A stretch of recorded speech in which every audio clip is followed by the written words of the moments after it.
మన కాన్సెప్ట్లు బడ్జెట్ అంటే revenue income అంటే ఏంది, క్యాపిటల్ ఇన్కమ్ అంటే ఏంది మనకు తెలవాలి. అసలు రెవెన్యూ ఎక్స్పెండిచర్ అంటే ఏంది, క్యాపిటల్ ఎక్స్పెండిచర్ అంటే ఏంది, అంటే టోటల్ ఇన్కమ్ రావాలంటే ఎట్లా, టోటల్ ఎక్స్పెండిచర్ రావాలంటే ఎట్లా, అంటే ఇప్పుడు బడ్జెట్ గురించి మనకు ఎక్కువ ఫోకస్ చేయడానికి అవకాశం ఉంటుంది మనకు. కాబట్టి ఆంధ్రప్రదేశ్ బడ్జెట్ మీద మనకు ఎక్కువ ప్రశ్నలు రావడానికి కూడా అవకాశం ఉంటుంది. కాబట్టి ఇక్కడ ఆంధ్రప్రదేశ్ బడ్జెట్, ఇక్కడ మనకు మేజర్గా బడ్జెట్ మనం పర్ఫెక్ట్గా అర్థం చేసుకోవాలంటే కాన్సెప్ట్ కొంత తెలవాలి. ఆ కాన్సెప్ట్ మొత్తం తెలిస్తే మనకు ఆంధ్రప్రదేశ్ బడ్జెట్ అంతా కూడా మనకు అర్థమవుతుంది.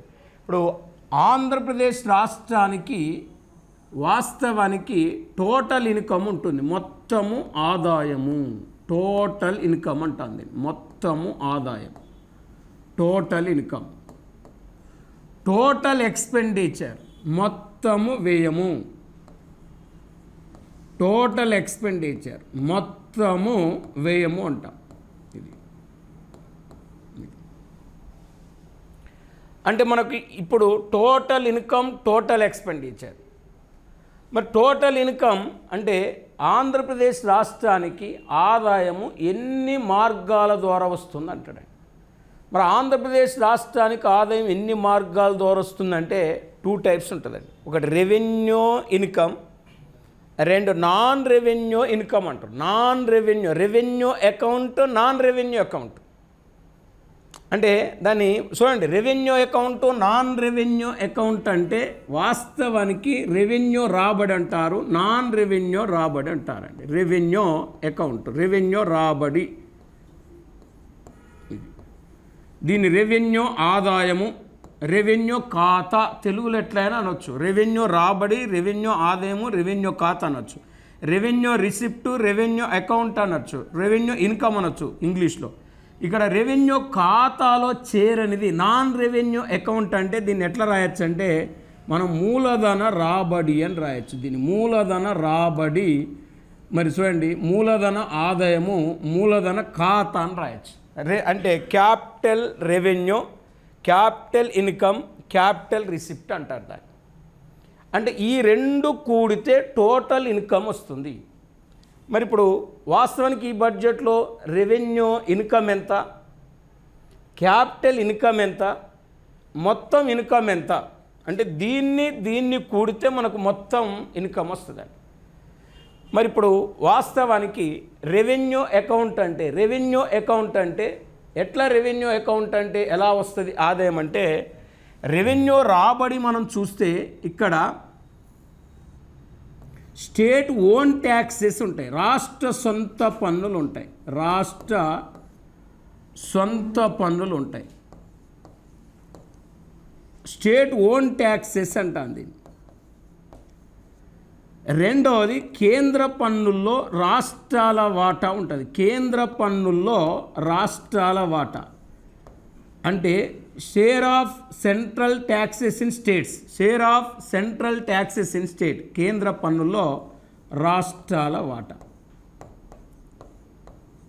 రాష్ట్రాల వాటా, share of central taxes in state plus పన్నేతర రాబడి. పన్నేతర రాబడి అంటే రాబడులు అంటే non tax revenue, non tax revenue plus ఇంకొకటి ఏముంటుంది అంటే గ్రాంట్లు, విరాళాలు, grants and donations, grants and donations. ఈ నాలుగిటిని రెవెన్యూ అకౌంట్ అంటారు.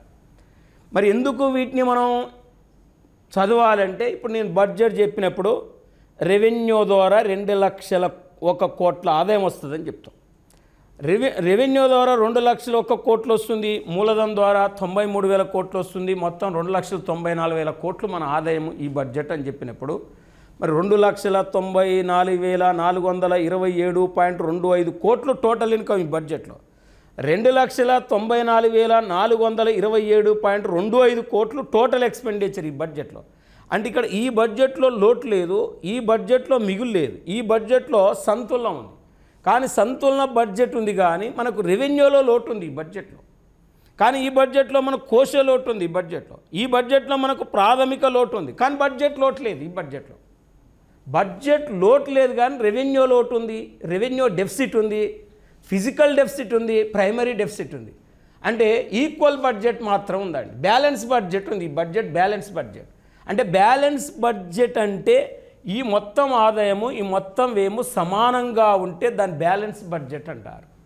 Total income equal to total expenditure called balance budget, equal budget అంటారు. అంటే ఈ బడ్జెట్లో మనకు మెయిన్గా లోటు చూపెట్టలేదు, డెఫిసిట్ చూపెట్టలేదు, సర్ప్లస్ చూపెట్టలేదు, ఈక్వల్ చూపెట్టారు. అంటే ఈ సంవత్సరం ఆంధ్రప్రదేశ్ బడ్జెట్ సంతులన బడ్జెట్.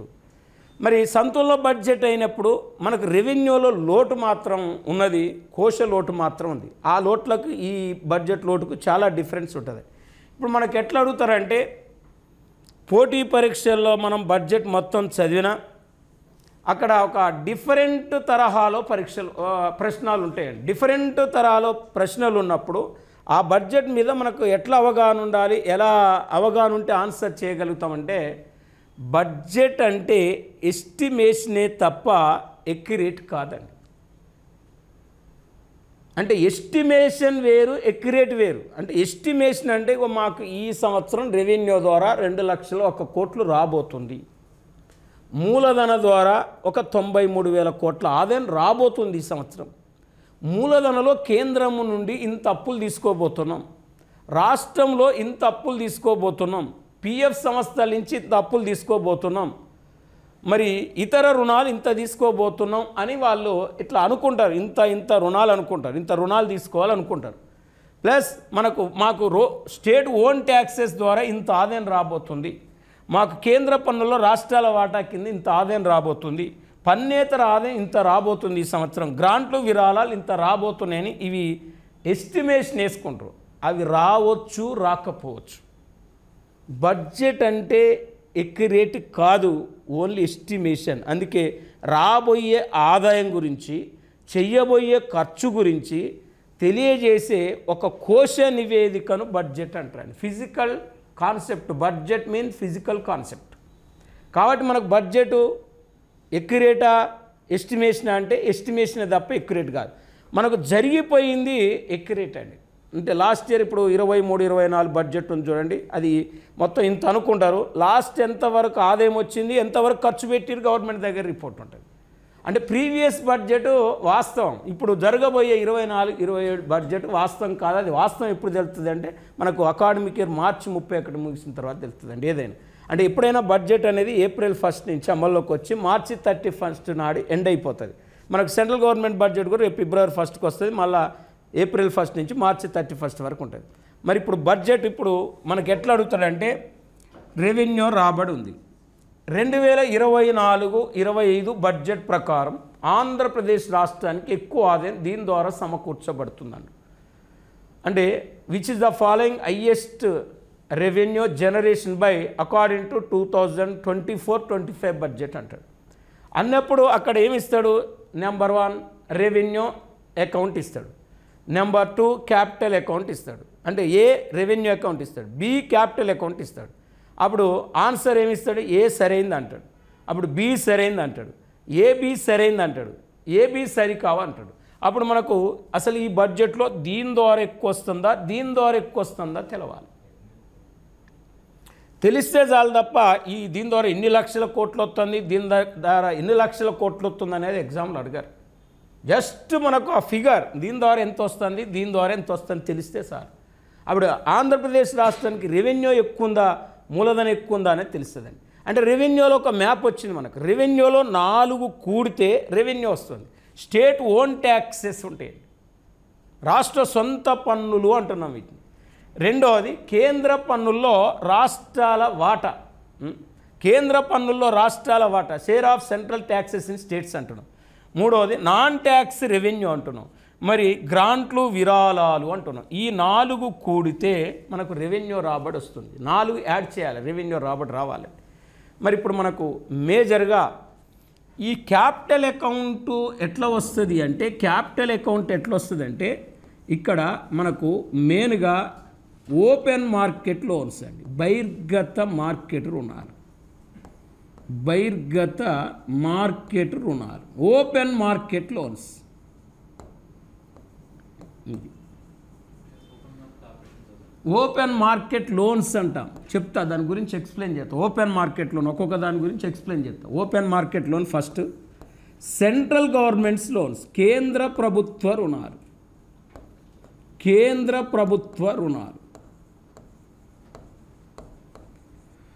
మూడవది ఇక్కడ భవిష్య నిధి నుండి రుణాలు. భవిష్య నిధి రుణాలు. రుణాలు అడ్వాన్సులు, డెబిట్స్ అండ్ అడ్వాన్సులు. అంటే డెబిట్స్ ఇన్ పిఎఫ్.